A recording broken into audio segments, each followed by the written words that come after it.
Hello everyone, welcome to Mommy's class. இன்னைக்கு நம்ம பார்க்க போகிற topic the Bossy A's. So இதே மாதிரி நம்ம இதுக்கு முன்னே Bossy R வீடியோ பார்த்துருப்போங்க. அதுதான் வந்து R கண்ட்ரோல்டு வவல்ஸ் பார்த்துருப்போம். ஸோ அதே மாதிரி தாங்க இந்த Bossy Aவும் R கண்ட்ரோல்டு வவல்ஸில் R எப்படி ஒவ்வொரு வவலையும் டாமினேட் பண்ணுமோ இங்கே அது மாதிரி A இந்த 2A நமக்கு வந்து அது கூட வர லெட்டரை டாமினேட் பண்ணிவிட்டு அண்ட் அதோட சவுண்டு தான் கேட்குற மாதிரி இருக்கும். அதுதான் நம்ம வந்து Bossy A அப்படின்னு சொல்கிறோம். இப்போ பாருங்கள், லெட்டர் A 2 A's இருக்குது. CA and A, they are twins. One A is a friend of Y and the other is a friend of I. அதாவது ஒரு ஏவை Y கூடவும் இன்னொரு ஏவை I கூடவும் சேர்த்து நம்ம ரீட் பண்ணுறோம். இப்போ இந்த A and Y சேர்த்து ரீட் பண்ணும்போது அதோட சவுண்ட் எப்படி இருக்கும், அண்ட் A and I அதையும் சேர்த்து ரீட் பண்ணும்போது எப்படி அதோட சவுண்ட் ஒரு வேர்டில் நம்ம கேட்குது அப்படிங்கிறது தான் நம்ம இங்கே பார்க்க போகிறோம். இப்போ பாருங்கள், they are bossy.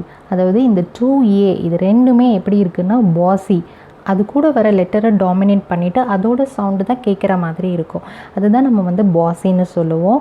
And they always come first, அதுதான் வந்து எப்பவுமே ஃபஸ்ட்டில் இருக்கும். அது கூட வர லெட்டர் நெக்ஸ்ட்டில் தான் இருக்கும். They tell there friends to say silent, அதாவது அந்த லெட்டர் ஏவோட ஃப்ரெண்ட் இருக்காங்க இல்லையா, அந்த லெட்டரை சைலண்ட் பண்ணிவிட்டு ஏ லெட்டரோட சவுண்டு மட்டும்தான் நமக்கு கேட்குற மாதிரி இருக்கும். இப்போ எக்ஸாம்பிள்ஸ் பாருங்கள், புரியும்.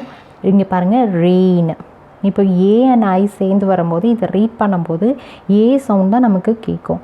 Rain. Play, A and Y இருக்கும்போது நமக்கு ஏ சவுண்ட். பில் ஏ, அவ்வளோதான். ஒய்யோட சவுண்ட் நமக்கு இங்கே கேட்கவே இல்லை. ப்ளே. இங்கே ட்ரெயின். நெக்ஸ்ட்டு பெயின், ஏஐ வரும்போது பெயின். Next stay. ஏ அதோட லாங் சவுண்ட், ஏயோட சவுண்ட் நமக்கு ஏ அண்ட் ஒய் சவுண்ட் இங்கே நமக்கு கேட்கல. Stay. Next may. Next train, A I ஏயோட சவுண்டு. ஸோ இந்த மாதிரி லெட்டர் ஏக்கான சவுண்ட்ஸு.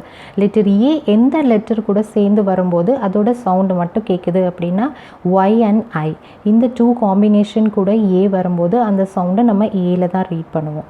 ஸோ இதை நீங்கள் குழந்தைங்களுக்கு சொல்லிக் கொடுக்கும்போது வேர்ட்ஸை டிகோட் பண்ணி எழுதுறதுக்கும் வேர்ட்ஸை ரீட் பண்ணுறதுக்கும் எந்த பிளேஸில் எப்படி அந்த சவுண்டை ரீட் பண்ணணுன்றதை தெரிஞ்சுக்கிறதுக்கு ஹெல்ப்ஃபுல்லாக இருக்கும். தேங்க்ஸ் ஃபார் வாட்சிங் மை வீடியோ.